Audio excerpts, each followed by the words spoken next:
a déjà été traité sous différentes formes. Vous avez déjà fait ici une conférence sur l'anthropologie, qu'est-ce que l'homme, sur la bioéthique ou le transhumanisme, même 2 conférences.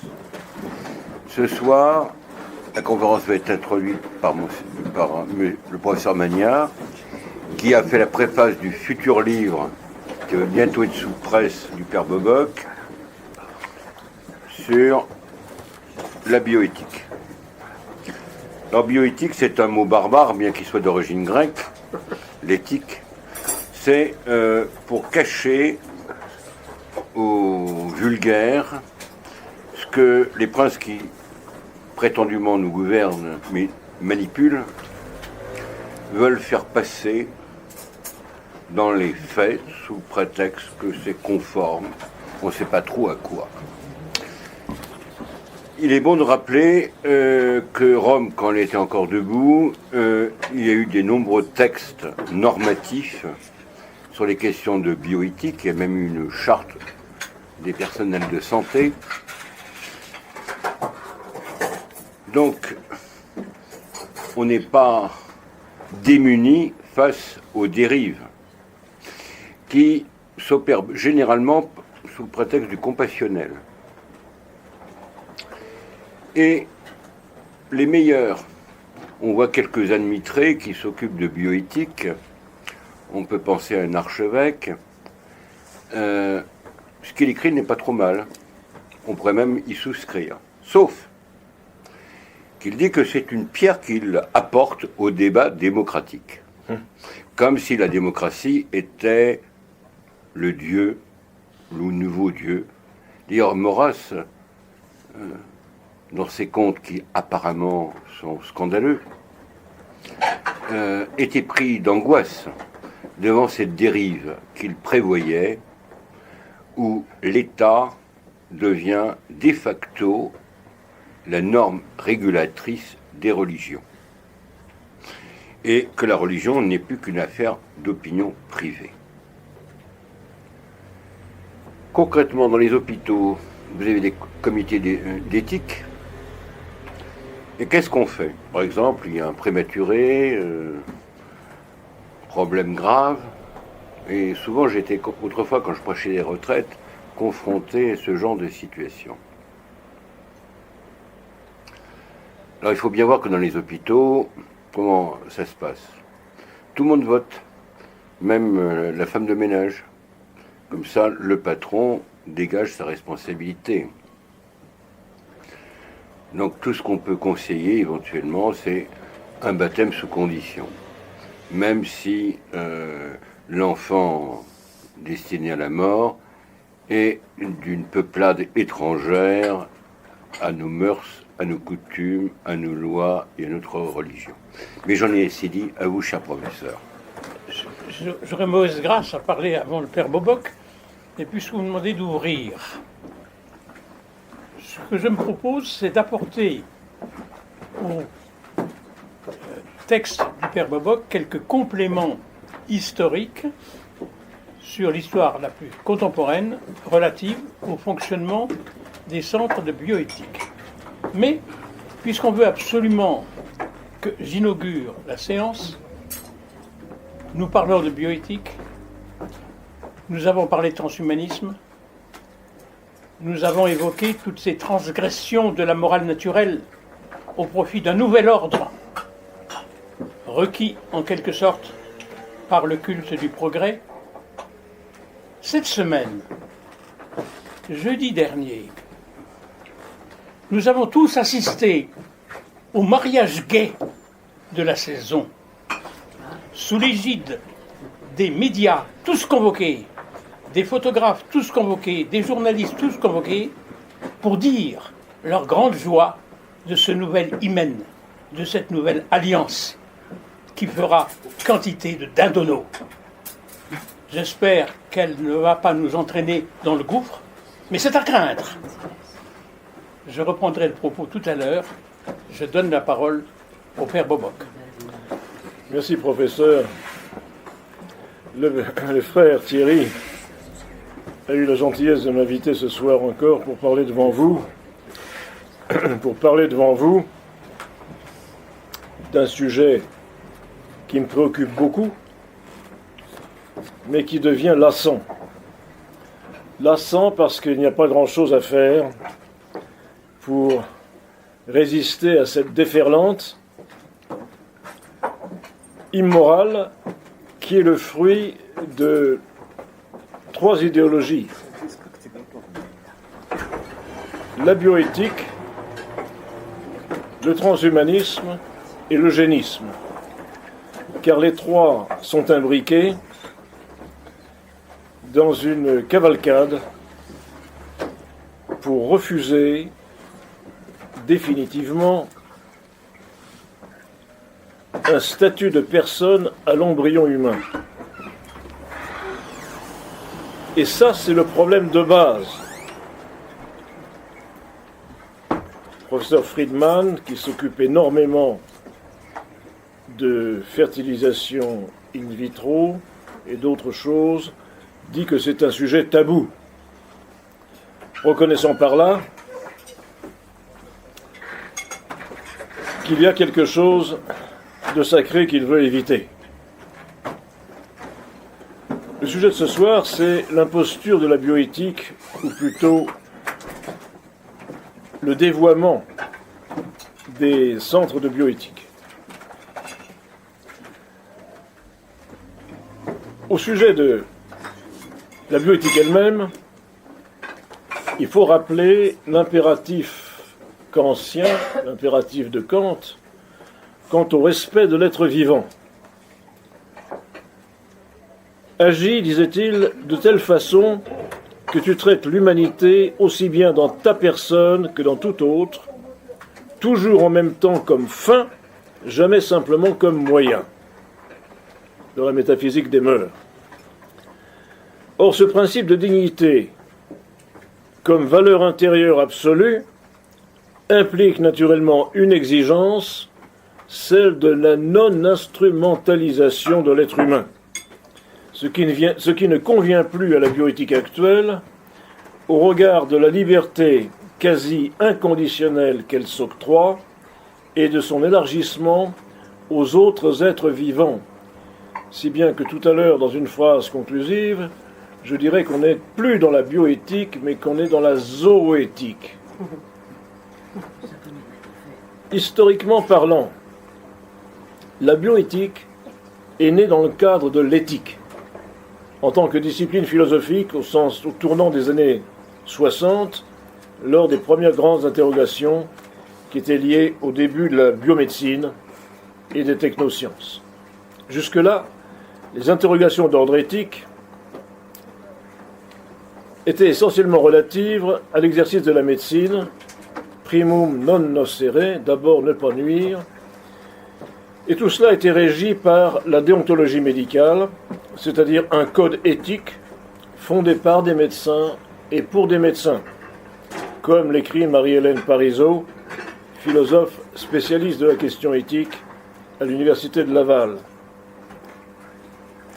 Le serment d'Hippocrate est certainement le plus antique des ancêtres de la bioéthique. Mais depuis, ce texte du grand maître de Cos a subi quelques ratures.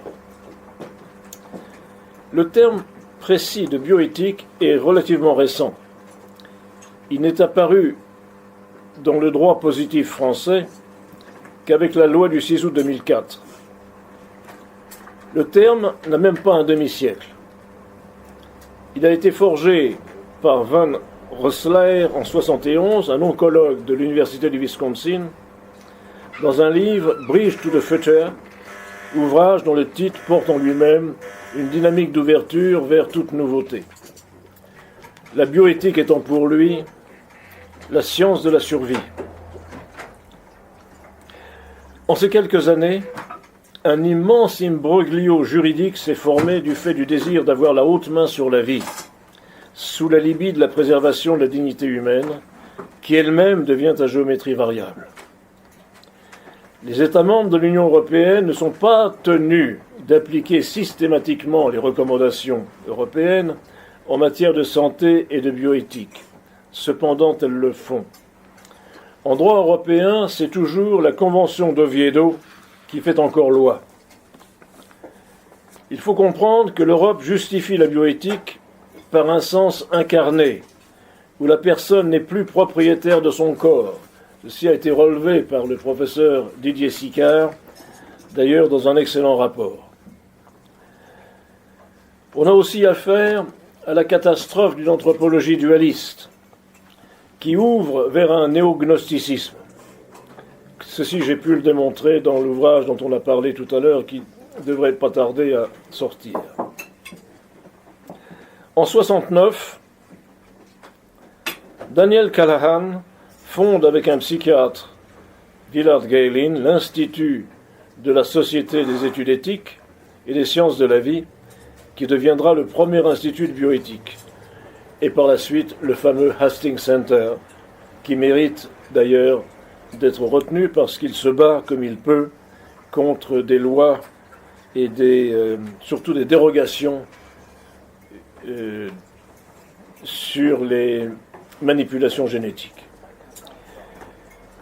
Mais c'est en 1973 que Callahan, philosophe américain catholique et éthicien, donne le premier article qui revendique la nature de la bioéthique en tant que discipline particulière séparée de l'éthique elle-même. En 1971, un deuxième centre voit le jour, c'est le Joseph and Rose Kennedy Institute for the Study de la reproduction humaine et de la bioéthique à l'université de Georgetown, donc à Washington, avec bientôt 2 publications essentielles, l'Encyclopédia de la bioéthique à partir de 1977, puis le journal de l'Institut Kennedy d'éthique en 1991. Or, déjà, ce journal s'intéresse aux possibilités d'utiliser les techniques biomédicales à des fins autres que la thérapie, particulièrement à la sélection du sexe par diagnostic prénatal, à la FIVET chez la femme ménopausée, et englobe l'ensemble du règne vivant, animal et végétal. En 1979 est publié le rapport Belmont, rédigé par Dan Harms, Principes éthiques et lignes de conduite pour la protection des sujets humains à la recherche, basé sur 3 principes éthiques: le consentement libre et éclairé, le calcul risque-bénéfice et la justice par une sélection équitable des sujets de recherche.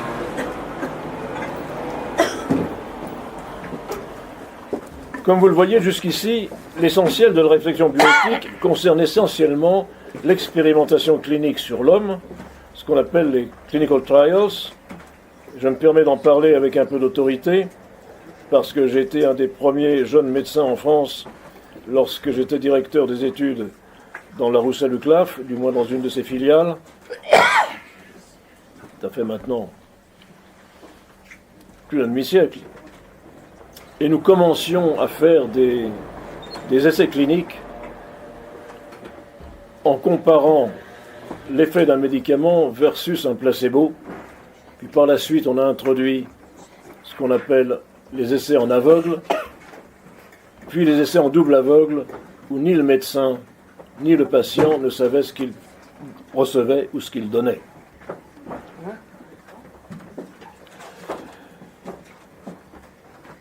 À l'époque, en France, les essais cliniques étaient fort plus réglementés et l'on commençait à peine à faire de ce que je dis là, le double aveugle, à user des statistiques.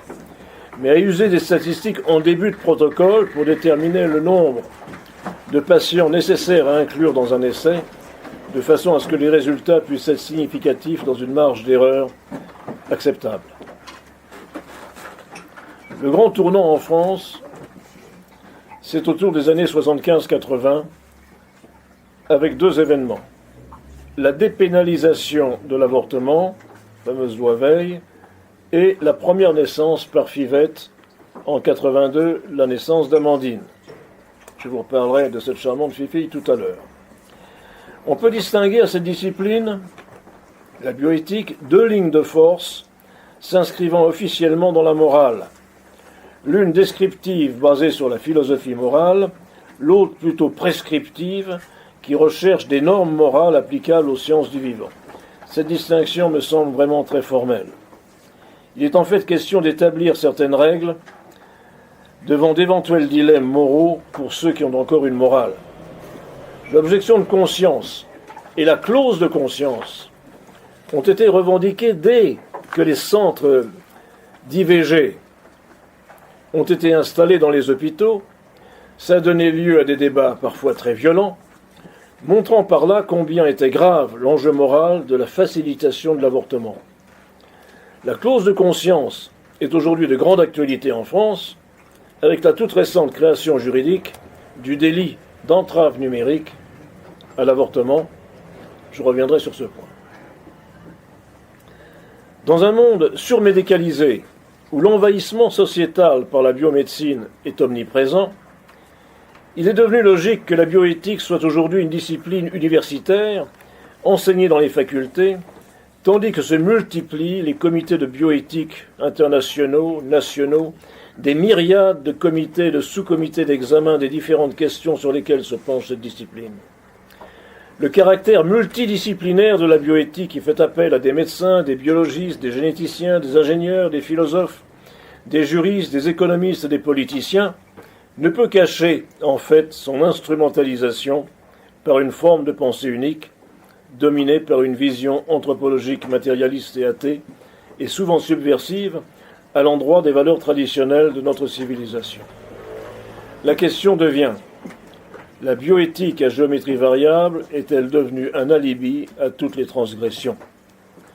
Il suffit de prendre connaissance du profil des personnes choisies pour diriger les comités de réflexion bioéthique de l'Union européenne concernant les droits génésiques pour comprendre l'ampleur de cette subversion. J'ai eu l'occasion ici déjà de parler et d'attaquer en fait la personne responsable du comité de réflexion sur la GPA, sur la gestation pour autrui, puisque cette personne me semble être la moins qualifiée pour parler d'une telle question, étant donné ses orientations sexuelles. Le monde de la bioéthique a grandi considérablement et avec une extrême rapidité. Et l'on est surpris du nombre de congrès, de symposiums nationaux, internationaux, tout ce qu'on voudra, de la multiplicité des revues, des journaux, des sites d'Internet qui émettent quotidiennement des avis allant presque tous dans le sens de l'acquiescement aux nouvelles pensées technologiques, aux nouvelles percées, technologiques. Parallèlement, deux idéologies accompagnent la bioéthique dans ce que nous appelons ses dérives, le transhumanisme et l'eugénisme. La bioéthique est aujourd'hui eugéniste et l'eugénisme est un cheval de bataille du transhumanisme. On aurait pu espérer que le bon sens et les valeurs morales tracent des lignes jaunes ou rouges, comme vous voudrez, à ne pas franchir.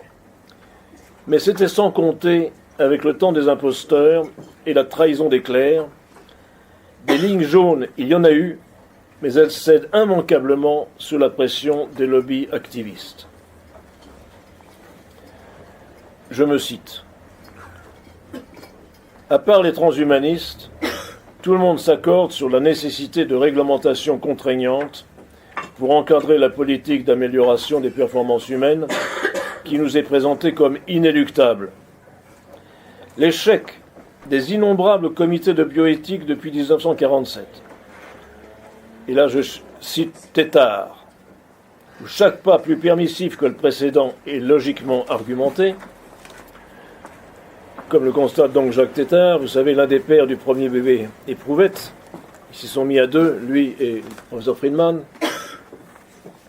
ne laisse pas présumer de plus de sagesse quant au transhumanisme.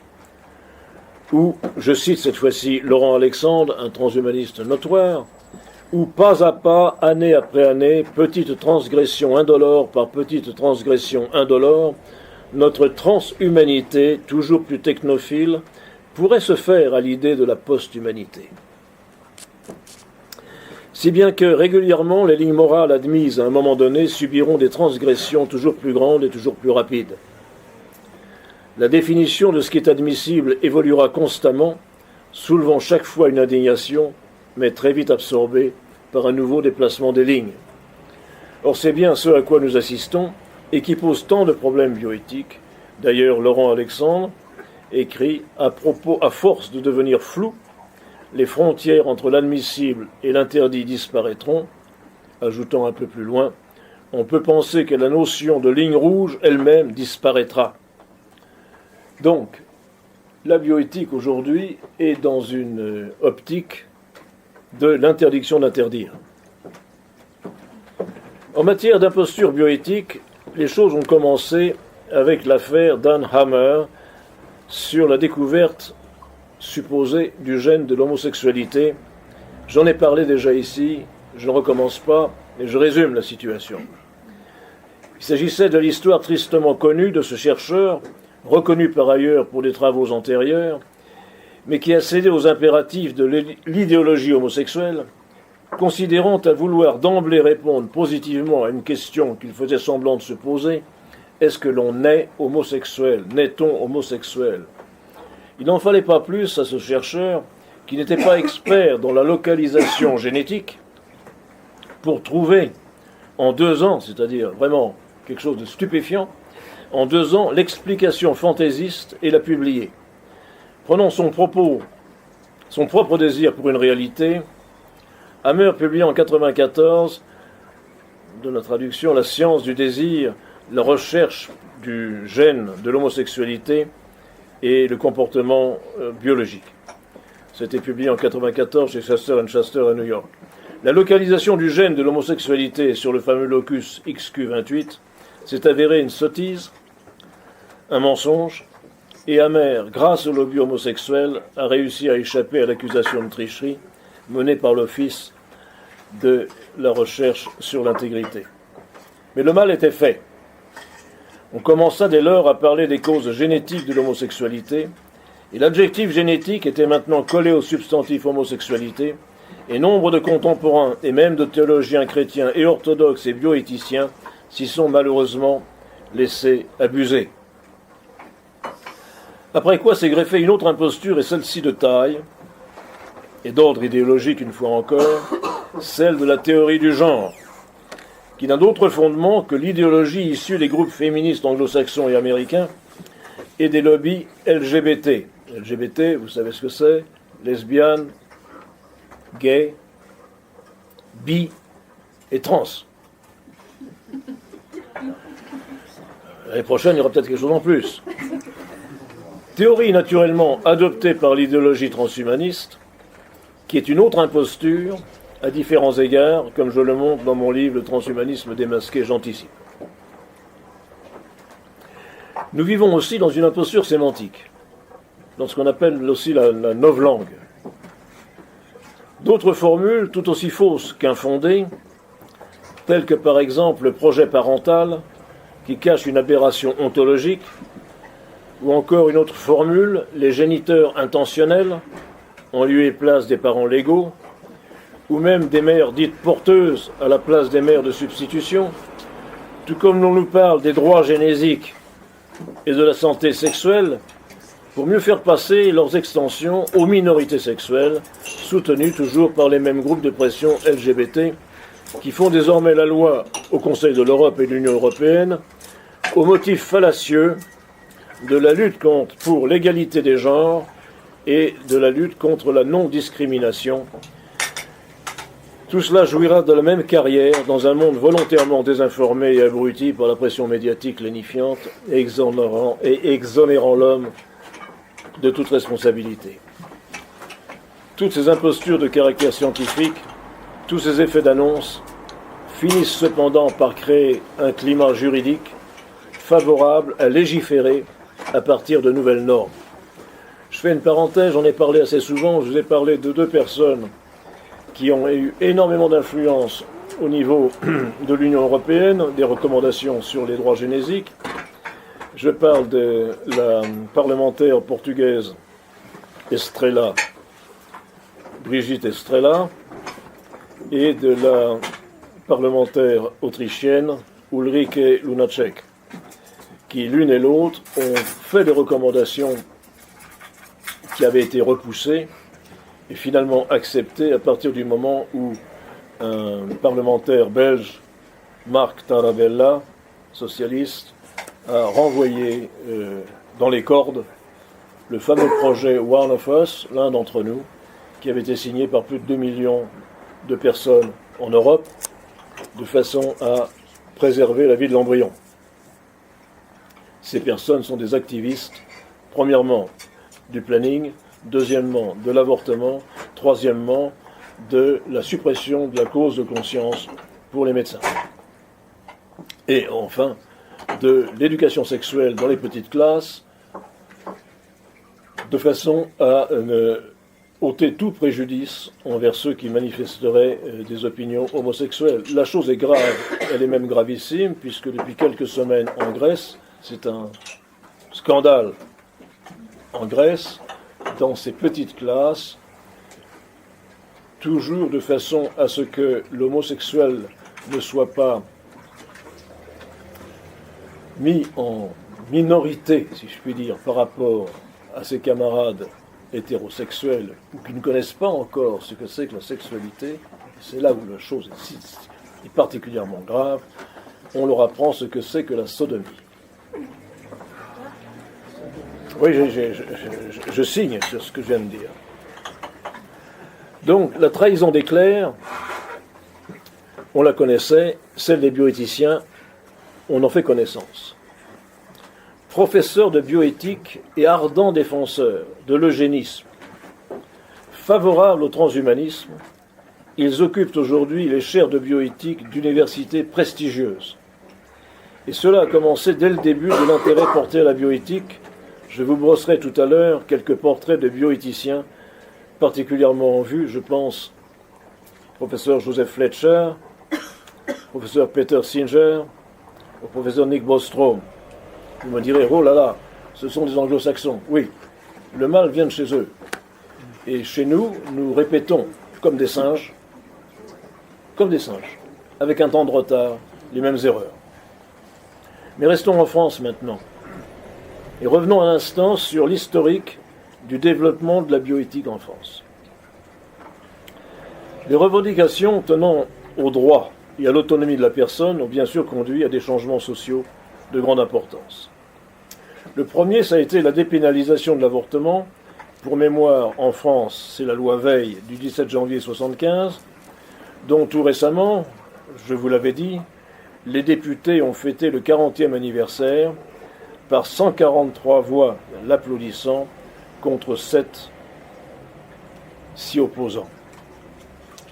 En Belgique, depuis le 29 mars 1990, tout est possible. Et en Angleterre, où l'avortement est permis depuis fort longtemps, lorsque j'étais jeune étudiant, nous avions des petites camarades qui allaient se faire avorter en Angleterre, prenaient le train, prenaient l'avion, et on était reçus par les chasseurs, si je puis dire, qui accompagnaient les petites Françaises vers les cliniques spécialisées. L'Angleterre, c'est ça. Mais elle est aujourd'hui arrivée à quelque chose d'inouï. C'est que l'avortement sélectif est autorisé jusqu'à la 22e semaine comprise. 22e semaine comprise, j'ai bien dit.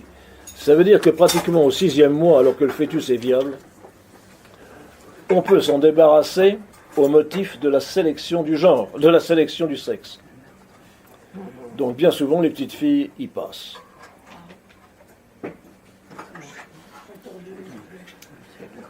La deuxième loi qui va dans ce sens a été la loi Neuwirth en 1967 qui autorisait la contraception. Puis est venue la dépénalisation du suicide, et donc logiquement du suicide médicalement assisté, qui conduit naturellement à l'euthanasie active. Là, c'est tout récent. Quant à la dépénalisation de l'homosexualité, elle avait débuté en 1791, pour finalement être confortée en 82, entraînant dans sa foulée le début des lois anti-homophobes. Merci, M. Mitterrand. Cette même année 82 a vu la naissance d'Amandine, le premier bébé éprouvette. Français. D'ailleurs, Amandine vient de nous faire part de la naissance de son enfant, donc cette fois-ci de façon naturelle, et cette information n'est pas tout à fait anodine, car elle vise à montrer que quelqu'un qui est né par une FIV peut donner naissance à son tour de manière naturelle cette fois, et que donc la FIV est bénéfique, sauf pour ceux dont on ne parle pas, c'est-à-dire des frères et des sœurs d'Amandine, passés en perte et profit, comme embryons surnuméraires. Suite à la naissance d'Amandine par FIVette, la France, c'est en même temps, la France a institué le Comité consultatif national d'éthique pour les sciences de la vie et de la santé, le CCNE. C'est pas l'inverse qui s'est passé. Puis vient la légalisation du divorce, votée par l'Assemblée nationale le 20 septembre 1782, finalisée en 1984. Or, comme vous le savez, aujourd'hui en France, depuis quelque temps, on peut divorcer sans juge en 15 jours et pour le coût modique de 280 € par époux. Le dénominateur commun à tout ce que je viens de décrire, c'est la déculpabilisation, la dépénalisation et la banalisation de ce qui était moralement interdit. Alors sur cet historique des lois de bioéthique en France, je sais que le sujet est barbant. Ça m'a barbé encore plus de le préparer que vous de l'entendre, parce que ça va vous prendre qu'une heure, et moi malheureusement ça m'a fait plancher. C'est insupportable de voir cette progression, parce qu'il fallait le dire dès le début, voilà, ce sera comme ça. Non, on nous a rôdé à accepter petite dérive après petite dérive. Ça commence en 1994 avec trois lois qui encadrent la recherche médicale. Je ne vous donne pas les numéros des lois. La première concerne le traitement des données nominatives.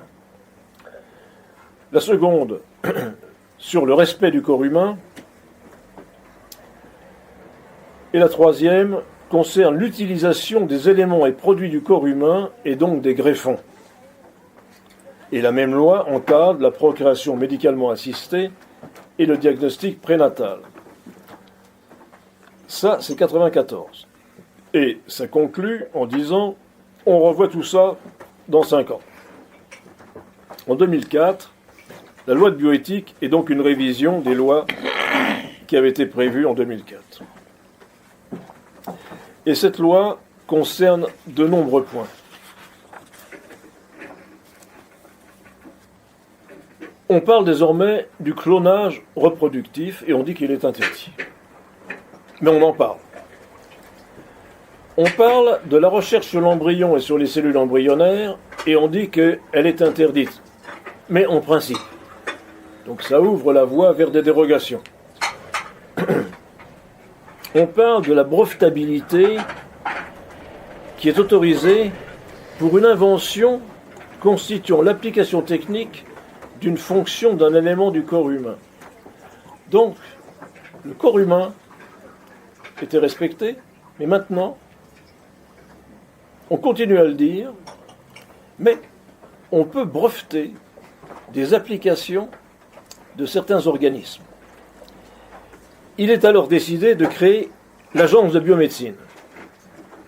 L'institution, à mon avis, la plus permissive qui soit, et qui devient naturellement l'autorité de référence pour toutes les questions relatives au prélèvement, au greffe, prélèvement d'organes, de tissus, de cellules, naturellement de procréation médicalement assistée et de génétique humaine. Et naturellement, on prévoit que tout cela n'est que transitoire et que l'on reverra cela d'ici 5 ans. Entre-temps, naissent en France en 2010 2 jumeaux issus d'ovules congelés. Ceci annonce déjà les banques d'ovules, tout comme il y a des banques de sperme. Vous voyez que ce n'est pas la loi, ce ne sont pas les lois qui prévoient le cadre de ce qui doit se passer. Elles courent après la science. Elles sont dans le sillage de ce qui se fait et qui n'a pas reçu l'autorisation. Arrive la loi de 2011 qui autorise le don croisé d'organes en cas d'incompatibilité entre des proches qui peuvent s'échanger leurs receveurs. Ça existait aux États-Unis. Elle pose la définition des modalités et critères qui permettent d'améliorer la procréation médicalement assistée, notamment par la congélation et la vitrification des gamètes.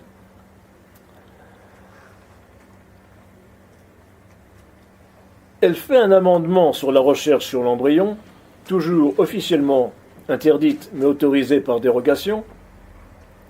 Elle maintient l'anonymat des donneurs pour les personnes issues du don de gamètes. Mais 2011 est aussi l'année du premier bébé médicament, celui dit du double espoir. Vous vous souvenez, ça consistait à faire par FIV un enfant pour pouvoir bénéficier de ces cellules souches pour un petit frère ou une petite sœur aînée touchée par une maladie génétique.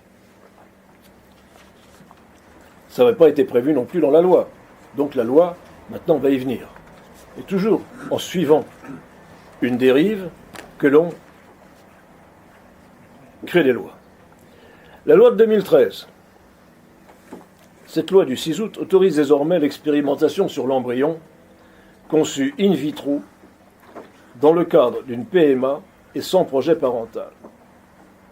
Alors vraiment ici, il faut faire une petite pause réflexive, car il me semble que nous soyons en plein dans une impasse, dans une imposture multiple, à la fois anthropologique et sémantique. Elle autorise l'expérimentation sur l'embryon conçu in vitro dans le cas d'une PMA et sans projet parental, ça veut dire d'un embryon abandonné, un embryon non réclamé. Cet embryon non réclamé est en fait un condamné à mort. Et cette loi justifie l'expérimentation sur condamné à mort. Alors vous me direz, vous allez un peu trop vite. On ne peut pas comparer ça à ce qui s'est passé dans les camps de l'Allemagne nazie. Non, mais c'est de même essence. Cette loi supprime donc l'interdiction de recherche sur les embryons humains et sur les cellules souches sous la pression des lobbies activistes en la matière. Je vous rappelle que ces lobbies activistes en la matière sont des professeurs dont je ne citerai pas le nom, je ne citerai pas les noms, parce que là maintenant on rentre dans des procédures, mais qui ont non seulement un intérêt scientifique à ce qu'ils font, mais un intérêt financier parce qu'ils sont les présidents directeurs généraux de sociétés qui s'occupent de cellules souches. Donc cet embryon orphelin, dès sa conception, devient un condamné à mort. Je tiens beaucoup à cette expression. On remarque une clause de conscience est cependant acceptée, où il est dit, c'est vraiment gentil de leur part, qu'aucun chercheur, aucun ingénieur, aucun technicien ou auxiliaire de recherche n'est tenu de participer à ces manipulations. La loi de santé 2015, passée pratiquement inaperçue, qui pousse à l'IVG, c'est-à-dire de quelle façon? Eh bien, ils ont supprimé, c'est tout récent, ça fait 1 an et demi, on a supprimé ce qu'on appelle la semaine de réflexion. Toute femme qui demandait en France un avortement, le médecin était tenu de lui dire, d'accord, mais on se revoit dans 1 semaine, réfléchissez bien à votre décision.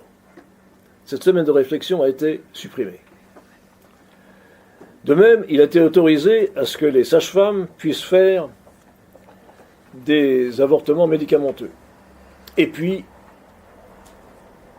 l'IVG instrumental rentre dans les centres de santé, les plannings familiales, pour les jeunes. Tout cela sans débat public, sans états généraux, sans études d'impact. C'est une imposture et un viol des consciences. On arrive à l'année dernière, la loi de 2016. Cette loi qui désormais autorise l'expérimentation sur l'embryon et les cellules souches fait passer de l'interdiction assortie de dérogation à l'autorisation sous contrôle. La loi du 26 janvier 2016 clôt donc le débat. L'expérimentation sur l'embryon humain a été votée par le Conseil constitutionnel qui affirme que les essais cliniques qui sont menés au bénéfice de l'embryon lui-même ou de la recherche en matière de PMA ne conduisent pas à exposer l'embryon à un risque sans proportion avec l'effet attendu. Non, effectivement, il va mourir. Ce qui faisait dire au président de la Fondation Jérôme Lejeune: qui peut croire que les essais qu'il expose à la mort sur une paillasse de laboratoire pour le plus grand profit de l'industrie procréatique représentent un bénéfice pour l'embryon qui ne se prête sûrement pas à cette manipulation? Vous le voyez, la primauté de l'humain sur la technique n'est plus de mise. Et si dans le mot bioéthique il y a bien le mot éthique, ce n'est plus le cas car la technique a désormais primauté sur l'humain. 2016 est aussi l'année de la naissance du premier bébé à 3 parents. 3 parents génétiques par manipulation mitochondriale, d'abord interdite, puis encadrée, finalement acceptée. Ce n'est pas le cas en France, ça a été le cas en Angleterre. L'enfant est né au Mexique avec des médecins américains. Donc vous voyez, on fait du tourisme international pour contourner les lois.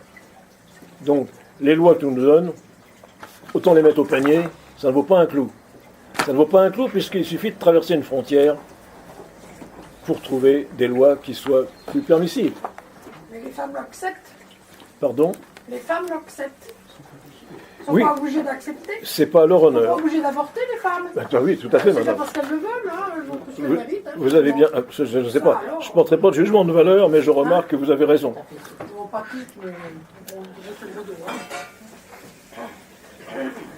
Donc cette espèce de manipulation mitochondriale permettait, dans le cas de troubles génétiques, de faire appel à une donneuse qui n'avait pas, elle, de troubles mitochondrial. Et donc on a un père intentionnel et une mère intentionnelle qui viennent avec leurs gamètes à eux. On a un troisième donneur qui offre des mitochondries saines. On a un enfant qui arrive avec 3 parents génétiques, 2 parents légaux et un patrimoine génétique modifié et transmissible. Dès le début de la, non pas de la création, mais dès le début de la bioéthique ou des réflexions sur la bioéthique, on a affaire à des personnages très intéressants. Très souvent, ce sont des médecins, des philosophes, parfois des théologiens, protestants ou catholiques, qui généralement sont en rupture de banc avec leur communauté religieuse. Alors le cas du docteur Fletcher, Joseph Fletcher, me semble tout à fait intéressant parce que c'était un théologien.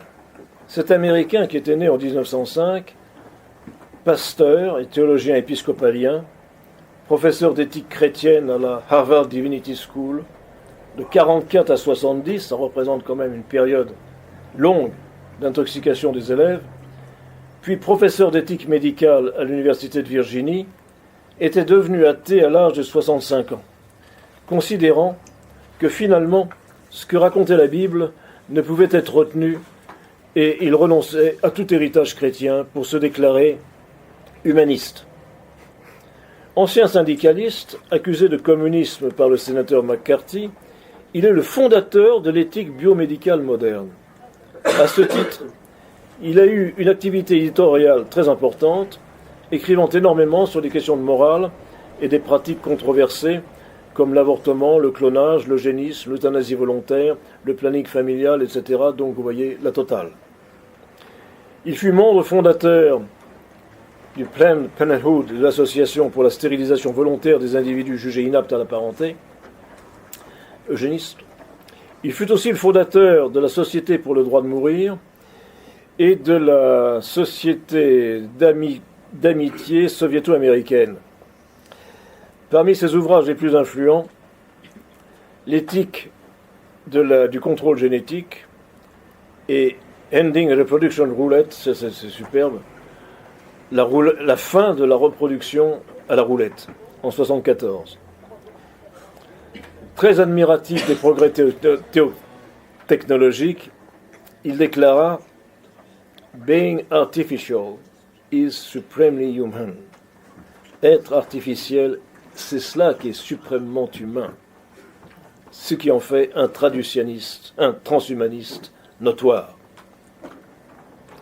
Et si je laisse un peu me laisse aller un peu sur le profil du Dr Fletcher, c'est parce qu'il est paradigmatique de la bioéthique. On trouvera beaucoup de profils de ce genre dans la bioéthique avec de franches tendances transhumanistes. Alors dans le bouquin qui est terminé, j'ai un chapitre, un trombinoscope, de toute une série de farfelus, mais qui sont intéressants parce qu'ils sont tous possesseurs de chaires de bioéthique, de philosophie, dans les plus prestigieuses universités anglo-saxonnes. Un autre spécialiste, cette fois-ci c'est un protestant, de la bioéthique, c'est un méthodiste cette fois-ci, l'autre était protestant aussi. Méthodiste cette fois, c'est Paul Ramsey, décédé en 88, tout de même contemporain de Fletcher et professeur à la Harvard Medical School, lui aussi. Il s'inquiétait par contre de la fabrication de l'homme. L'homme fabriqué, comme il l'explique dans un ouvrage, qui a eu un certain retentissement à l'université de Yale. C'est lui qui avait d'ailleurs introduit dans la pensée protestante la réflexion sur la théorie de la guerre juste. Ceci ne veut pas dire qu'il n'y a jamais eu des opposants à ces thèses, mais si, bien sûr. Par exemple, Henry Beecher, mort en 1976, anesthésiologiste et spécialiste d'éthique médicale, avait été le rapporteur de l'effet placebo à la Harvard Medical School. Il a critiqué l'expérimentation médicale non éthique et c'est lui qui a induit les lois fédérales concernant l'expérimentation humaine et la recherche clinique.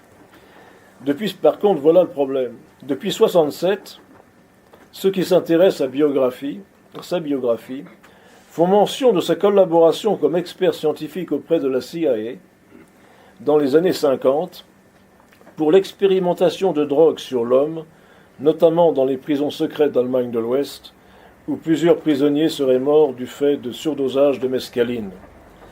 On parle aussi de ses réunions privées avec le docteur Walter Schreiber, médecin nazi qui collaborait alors avec les forces américaines, comme beaucoup d'autres, et comme beaucoup de scientifiques allemands de cette époque. Il est curieux que celui qui a défendu les pratiques éthiques de l'expérimentation clinique soit passé par cette expérience paradoxale de collaboration en contrevenant totalement à son éthique. Il y aurait, selon Marie-Hélène Parizeau, 3 approches fondamentales ou principales en bioéthique. Je vais essayer de faire un peu rapidement parce que tout ceci n'est pas très excitant, n'est-ce pas ? Si.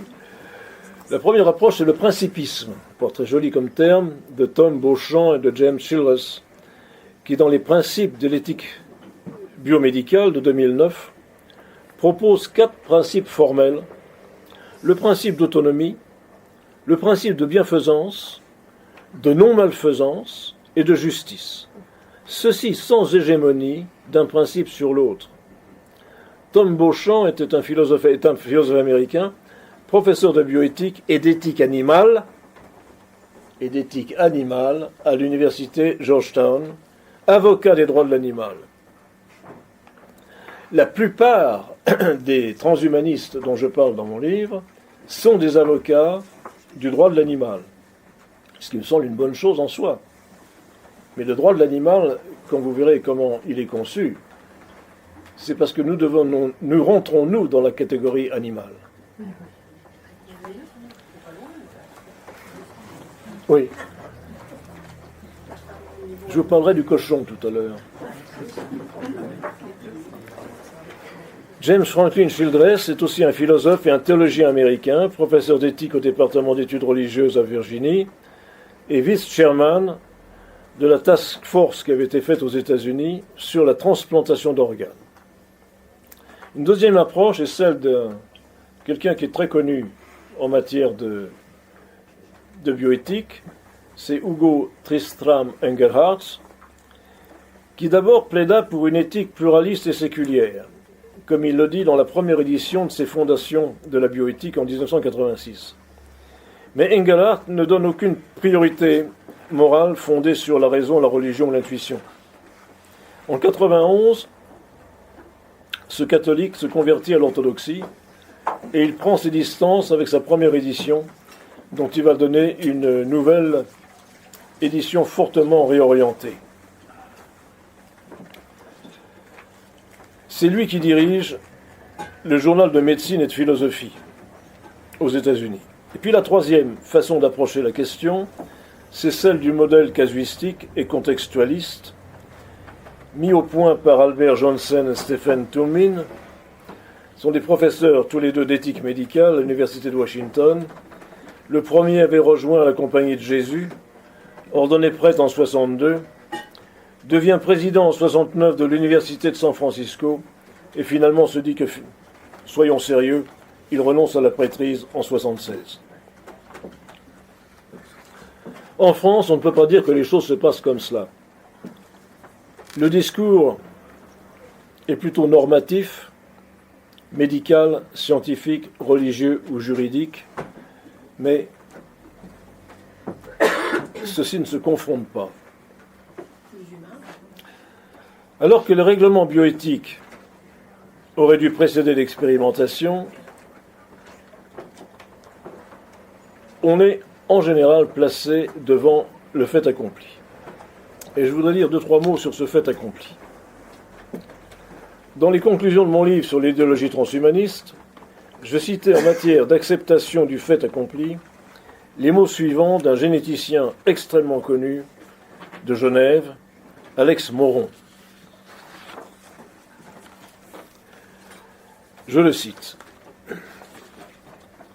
Puisqu'on ne peut oblitérer ce que la science a découvert, ni désinventer ce que la technique a inventé, seuls des interdits ouvertement obscurantistes, c'est-à-dire des interdictions de recherche dans des directions supposées trop problématiques, seraient éventuellement capables d'épargner à l'humanité les choix difficiles que le progrès scientifique et technique engendre immanquablement.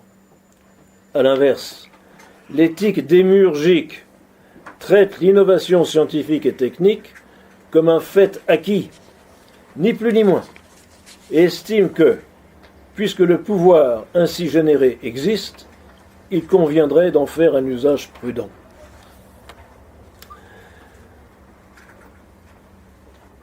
Ceci a été publié dans un article qui s'appelle « L'éthique démiurgique » dans le dictionnaire sur le transhumanisme et le posthumanisme de l'équipe Autois de Belgique. Cette opinion est symptomatique de la situation actuelle. Les interdits moraux seraient obscurantistes, le fait accompli est un acquis, et l'on se contente d'en appeler, sans trop y croire, à la sagesse des scientifiques. De telles acceptations du fait accompli et le frileux appel à la prudence sont bien le signe de l'évanouissement de toute ligne de résistance aux inéluctables transgressions, toute conséquence plus ou moins directe d'avoir refusé d'admettre le caractère sacré de la vie. Intrinsèquement mêlée à la désagrégation de la bioéthique devenue permissive à l'extrême, l'idéologie transhumaniste pénètre tous les secteurs de la société sous l'habit du progrès et de l'inéluctabilité de l'application de tout ce qui est possible de faire. Porteuse du refus de toute contrainte et de toute autorité, cette idéologie nous appelle non seulement à un devoir d'information et de résistance, mais à un sursaut moral, par une véritable insurrection intellectuelle contre cet attentat anthropologique et les irréversibilités qu'il entraîne. Il y a lieu de dénoncer l'imposture de la bioéthique, ou du moins ce que cette discipline est devenue aujourd'hui. Tout ceci ne veut pas dire que la partie soit définitivement perdue. Soyons positifs, puisque nous savons que les portes de l'enfer ne prévaudront pas. Au contraire, il me semble que l'on assiste à un réveil des consciences. D'ailleurs, vous êtes là. Avant les fêtes de Noël, ce qu'on appelle aujourd'hui à Bruxelles, au Parlement, les fêtes de fin d'année ou les fêtes d'hiver, en singeant l'époque soviétique, ainsi sont rédigés les cartons, les bristoles que l'on reçoit, et je me trouvais à New York. Plus de 10 États américains sont aujourd'hui contre l'avortement. C'est une lutte très compliquée. Le Texas, par exemple, cherche d'une manière très à droite à faire passer une loi imposant l'inhumation des fœtus avortés. C'est-à-dire, dans ce cas, la déclaration obligatoire du décès d'un fœtus. Pour ce faire, il faut donc donner un nom à un fœtus décédé. Donner un nom, c'est reconnaître une personne. C'est ce que je fais d'ailleurs dans ma vie pastorale. Donner un nom, c'est évidemment la reconnaissance légale de la qualité de personne humaine de l'homme. L'Église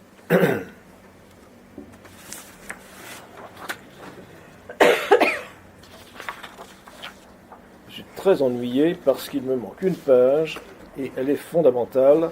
Je vais donc obliger d'essayer de m'en souvenir, mais c'est tout à fait dommageable.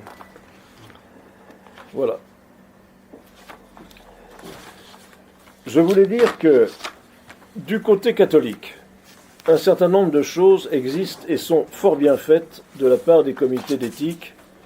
Vous avez tout à l'heure parlé, je crois, d'un évêque, je ne le citerai pas parce que c'est peut-être pas le même auquel nous pensons, où il y a quand même un comité d'éthique catholique qui prend des positions extrêmement claires, peut-être pas suffisamment, mais claires. Il y a la COMES, la Commission des épiscopats des églises européennes, qui sur ces questions a sorti des leaflets, des petits pamphlets très bien faits, qui ont été soumis au comité d'éthique de Strasbourg. Mais en tant que prêtre orthodoxe, j'avais voulu, mais malheureusement je ne l'ai pu, j'avais voulu vous lire les articles 11 et 12 du dernier concile, qui prennent une position extrêmement claire de condamnation du transhumanisme et qui surtout prennent à revers les positions maçonniques des droits de l'homme, en disant que le premier des droits de l'homme, c'est celui que je défends depuis des années, c'est le droit de naître. Et cette fois-ci, c'est dit, c'est dans le marbre. Et alors je regrette de ne pas pouvoir vous le citer dans le texte parce que c'est une merveille. C'est d'autant plus une merveille que je crois ne pas être totalement innocent dans cette phrase. Voilà. Vous apprécierez la modestie. Voilà. Mais pas César, hein. Pas du tout. Je m'arrête là pour donner une liste extrêmement rapide des sujets auxquels la bioéthique actuellement s'intéresse. Elle s'intéresse à la procréation médicalement assistée dans le cadre d'un potentiel eugéniste. Elle s'intéresse à toutes les contraceptions possibles. Je vous rappelle avoir dit ici que certaines contraceptions sont abortives, même probablement à peu près la totalité. Elle s'intéresse aux modalités pratiques d'avortement et de sa libéralisation. Elle s'intéresse au don des gamètes, sperme et ovules, ainsi qu'au don d'embryons. Elle s'intéresse à la privatisation des banques d'organes et de greffons. Elle s'intéresse à quelque chose qui est encore interdit en France aujourd'hui, Dieu merci, c'est la gestation pour autrui. Elle s'intéresse à l'implantation post-mortem d'un embryon. C'est le cas d'un couple, par exemple, qui avait un projet parental. L'un, le mari est décédé, et la femme désire qu'on lui implante l'embryon qui était prévu. Elle s'intéresse à la gestation de l'embryon humain par des espèces non humaines. C'est tout récent. On a mêlé des cellules humaines à des embryons de porc, et les petits embryons de cochon ont survécu 4 semaines. C'est une première, elle est toute récente. Alors, s'il y a toujours dans l'homme un cochon qui sommeille, vous voyez que dans le cochon, il y a des bébés qui vont se réveiller. Le clonage. Le diagnostic prénatal ou préimplantatoire, qui permet d'une part une sélection, c'est de l'eugénisme, mais ce diagnostic prénatal, il va très loin puisque il va permettre, comme en Angleterre, une sélection des sexes, mais aussi il va envoyer à la destruction les individus qui seront considérés comme non aptes à vivre selon des critères somatiques définis par l'eugénisme. Les thérapies géniques, la recherche sur l'embryon naturellement, sur les cellules souches, mais aussi, dans un autre domaine, les neurosciences, qui peuvent modifier nos comportements, les nanobiotechnologies, la définition de la mort cérébrale. La mort cérébrale. Je voudrais y venir un instant. Actuellement, et malheureusement j'en ai vu un grand nombre, d'individus en état dit de mort cérébrale, autour desquels on s'affaire parce qu'ils sont en bonne santé. Et donc ils sont un réservoir d'organes. Or, je voudrais qu'on m'explique ce que c'est que la mort.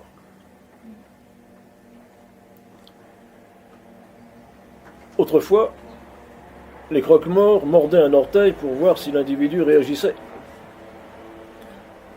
Ensuite, on passe un miroir devant sa bouche pour voir s'il y a une haleine qui passe, etc., etc.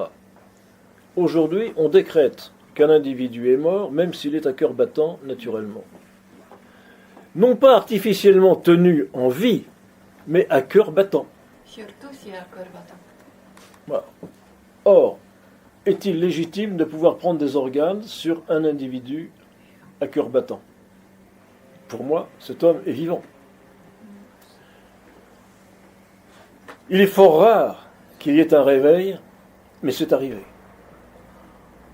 Et si ce réveil est celui d'un individu diminué, est-ce pour autant un individu qu'il fallait condamner, à qui on s'octroie le droit de prendre ses organes? L'euthanasie, l'aide médicale au suicide, l'arrêt intempestif des thérapies actives, la sédation profonde et irréversible, le contrôle de la sénescence et les implants. Je vous avais promis quelques figures particulières de professeurs importants. On va commencer par une dame, Dana Haraway. Alors, elle ne vous dit peut-être rien. Cette femme est née en 1944 aux États-Unis. Elle a eu la chaire d'histoire de la conscience à l'Université de Californie à Santa Cruz. Grande spécialiste de la biologie et du féminisme. Auteur de plusieurs ouvrages traduits en français, dont le Manifeste cyborg, dans lequel elle dit « Je préfère être un cyborg qu'une déesse ». Et elle publie ça dans un livre qui a un titre extraordinaire, « Simians, les singes, les femmes et les cyborgs ».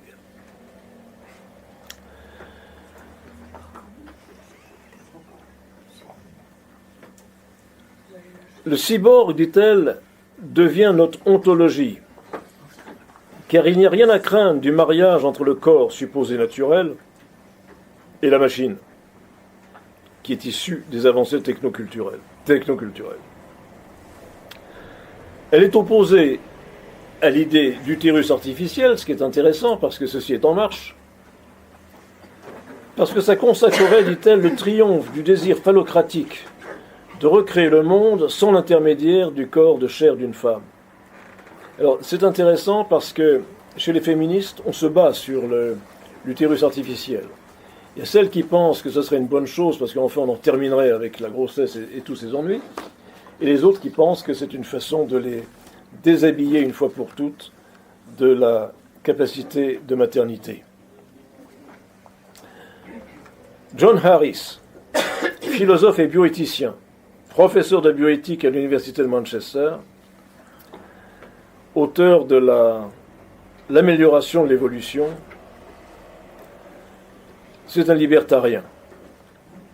Je ne vous parle pas des transhumanistes, mais d'un transhumaniste suédois, Nick Bostrom, qui avec David Pearce, un végétarien véganiste, ancien moine tibétain, a créé véritablement le mouvement transhumaniste aux États-Unis, Eh bien, il est professeur de philosophie à Oxford, s'il vous plaît. Et il est co-éditeur avec Iulian Savulescu, un Australien d'origine roumaine. Tout peut arriver. Qui sont des utilitaristes. Et je vais terminer sur cette déviance particulière. Alors, le David Pearce, pour vous amuser un instant, il pense que on peut envisager que les technologies telles que l'ingénierie génétique, les nanotechnologies, la pharmacologie, la neurochirurgie, etc., pourront, en convergeant, éliminer toutes sortes de souffrances, tant chez l'animal que chez l'homme. On commence par l'animal. Contrairement aux utilitaristes qui recherchent, eux, le maximum de bien pour le maximum de bien pour le maximum de personnes, les utilitaristes négatifs visent le minimum de souffrance pour le maximum de gens. Donc avec lui, on attend le crocodile et le boa comme animaux de compagnie, puisqu'ils vont être reprogrammés génétiquement, n'est-ce pas ?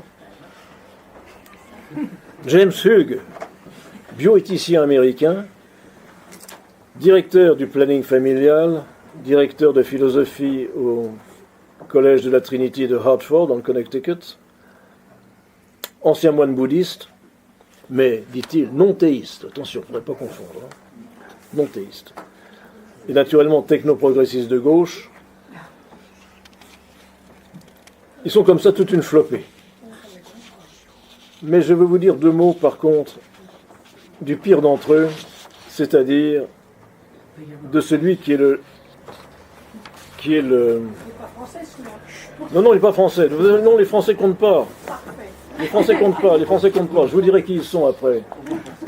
Ce sont des philosophes de gare. Arthur Caplan. Arthur Caplan, c'est à Boston, bioéthicien. Une trentaine d'ouvrages. Il s'intéresse au transplant, à la collecte des dons. Mais ce qui l'intéresse surtout, c'est le clonage humain. Alors, parmi les utilitaristes, il faut mentionner Peter Singer, né en 1946, en Australie, philosophe utilitariste, professeur à l'université de Charles Sturt en Australie et tenant de la chaire d'éthique à l'université de Princeton. On lui reproche des théories pouvant justifier l'avortement, l'euthanasie et l'infanticide. Végétarien, avocat des droits de l'animal, auteur de La démocratie et la désobéissance, de la libération animale, tout ça a été traduit en français et publié chez Payot, notamment un livre en 1997 qui s'appelle Les questions d'éthique pratique. Singer est le représentant de la bioéthique dite utilitariste. C'est un courant anglo-saxon développé par John Stuart Mill à la suite de Jeremy Bentham. Qu'est-ce que ça veut dire ? Les personnes sont définies par certaines caractéristiques actualistes. Par exemple, capacité de souffrir, la capacité de communication, la conscience de soi, la possession d'intérêts, de projets, possession d'une certaine rationalité. Donc des êtres, tenons-nous bien ici, parce que c'est la conclusion de cette affaire. Donc des êtres humains qui ne s'actualiseraient pas, qui n'actualiseraient pas ces conditions que je viens de citer, ou qui ne les actualiseraient plus, ne sont pas ou ne sont plus considérés comme des personnes et rentrent dans ces catégories d'individus qui ne sont plus des personnes, les embryons, les fœtus, les nouveau-nés, les déments, les comateux, voire les gens atteints d'Alzheimer en fin de parcours, et les morts cérébraux. Question qui se pose. Quid alors des grabataires ?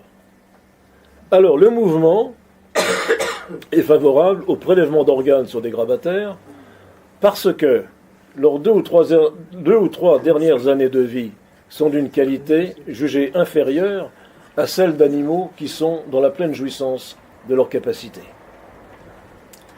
Or, certains animaux supérieurs, par exemple les grands singes anthropoïdes, qui ne sont pas des êtres humains, ont justement ces caractéristiques de la personne, comme par exemple la conscience de soi ou la conscience d'intérêt. On en arrive donc à une éthique des intérêts. S'il y a une éthique des intérêts, il n'y a plus ni obligation, ni devoir, ni valeur en soi, mais simplement la satisfaction des intérêts des différents êtres, humains ou animaux. Toutes les grandes universités anglo-saxonnes ont des chaires de philosophie et de bioéthique occupées par des personnalités marquées par l'idéologie transhumaniste, lorsqu'elles ne sont pas elles-mêmes les initiatrices ou les propagandistes de ces idéologies. Pour ce qui est de la bioéthique, telle que l'on aurait pu la souhaiter, la défense de la dignité humaine dans le respect de la vie, on passe insensiblement à une éthique des intérêts et on passe de la bioéthique, comme je le disais tout à l'heure, à la zoéthique. L'imposture est totale et s'encadre parfaitement dans le nouvel ordre mondial que l'on cherche à nous imposer. La bioéthique est alors un des 3 volets du pesticide anti-humain avec l'eugénisme et le transhumanisme. Je vous remercie pour cette longue patience.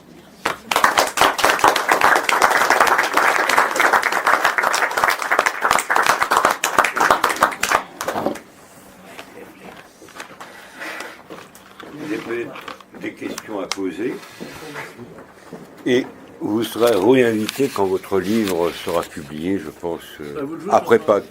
Après Pâques, Non, le livre sera plus. Non, le livre sera plus. Non, le livre sera plus. Non, le livre sera plus. Non, le livre sera plus. Non.